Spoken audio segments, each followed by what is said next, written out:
Be real with me.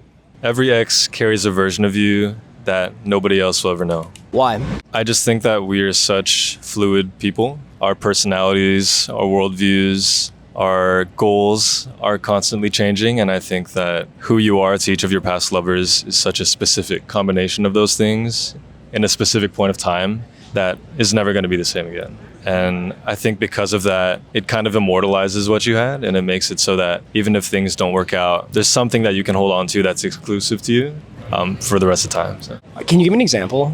Yeah, I think that for me, in my first relationship, I used to be a very religious person, and that sort of dictated the way I live my life, the way I see the world, my goals, and now I'm not. But my first ex will always have that version of me in her life, and I think that it's beautiful because like nobody else is ever going to have that, whether it's better or worse or more mature or less wise. Like it's hers and it's hers alone. When you go back and talk to these people, they will only remember you as the person that you were when you dated them. Yeah. So for any positive or negative growth, when you talk to them again, you can almost see a version of yourself of who you were through somebody else's eyes. Yeah, I agree. What does that look like for you?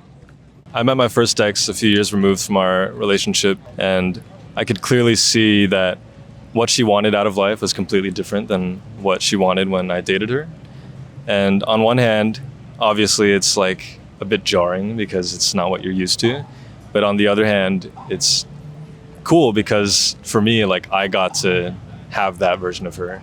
And like we've been saying, like nobody else is ever going to experience that. And even though I've fully moved on and she's fully moved on, I think that you can carry pieces of each other while still recognizing that like that is not who they are anymore.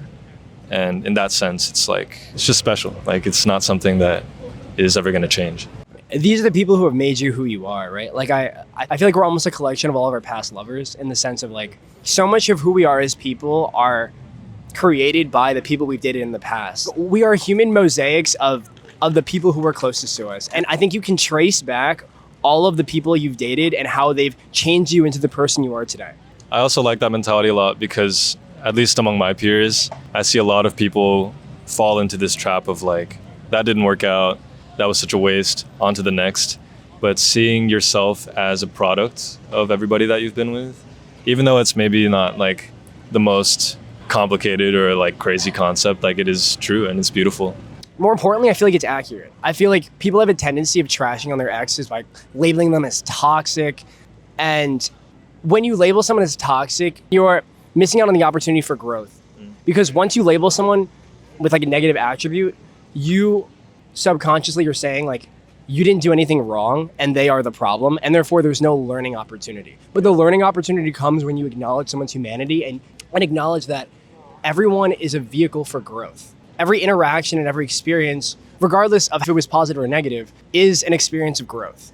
Yeah, I also think that you reminded me of how I felt with my first ex and how angry I was and resentful I was of like, how could she say things like I miss you and say things that felt like she didn't mean them like 2 weeks later when she broke up with me.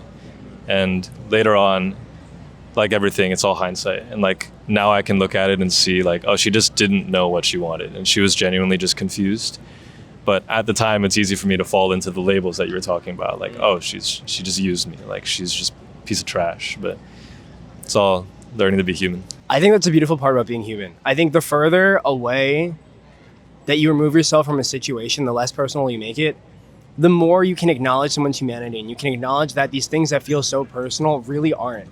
And everyone's really just trying their best.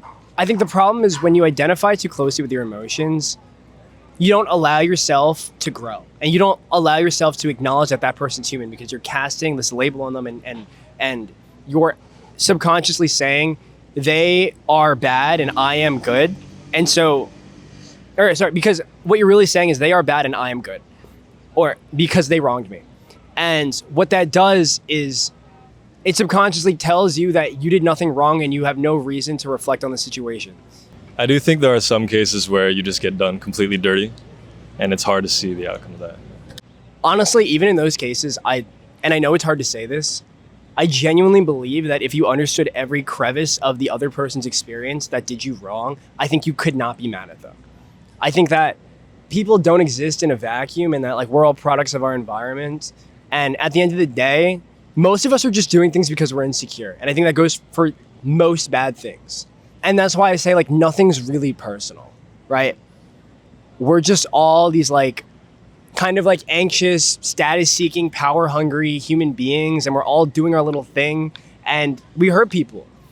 And we don't want to, but we do. Yeah, I like that a lot. And I think tying it back to everything we talked about earlier, there's also beauty in recognizing that that version of that person that hurt you, as flawed as they were, that is still your version of them forever to keep.